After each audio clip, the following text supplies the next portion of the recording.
நாயகன் அதிர்ச்சியுடன் தரையில் விழுந்தபடி மூச்சை அடக்கிக் கொண்டு இருந்தான்.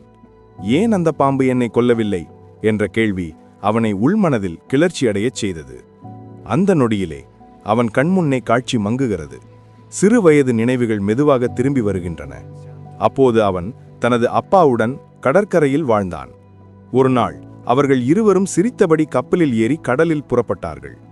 அப்பா மகன் இருவரும் பேசி சிரித்தபடி பயணித்துக் கொண்டிருந்தபோது தண்ணீரின் ஓரத்தில் ஒரு சிறிய பாம்பு சிக்கி துடிக்கிறது.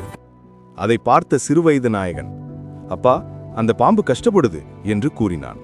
அப்பா புன்னகையுடன், போமகனை, அதை காப்பாற்று என்றார். நாயகன் தண்ணீர் எடுத்து பாம்பின் மீது ஊற்றி மெதுவாக அதன் உடலை தட்டுகிறான்.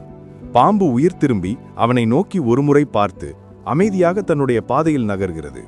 அப்பா மகிழ்ச்சியுடன், நல்லது ஒரு நாள் திரும்பி வரும் மகனே என்று கூறினார். அந்த நினைவுகள் முடிந்தவுடன் தற்போதைய நாயகன் கண்களை திறக்கிறான். முகத்தில் கண்ணீர் வழிகிறது, ஆனால் மனதில் நிம்மதி. மெதுவாக சிரித்தபடி, அதுதான் அந்த பாம்பு என்கிறான். சூரியன் மறையும் நேரத்தில் அவன் காட்டை விட்டு வெளியே நடக்கத் தொடங்குகிறான். கரையில் அமைதியாக ஒரு பெரிய அனகோண்டா பாம்பு மரத்தின் மேலே இருந்து அவனை நோக்கி பார்க்கிறது. பின்னர் காட்டுக்குள் மறைந்து விடுகிறது.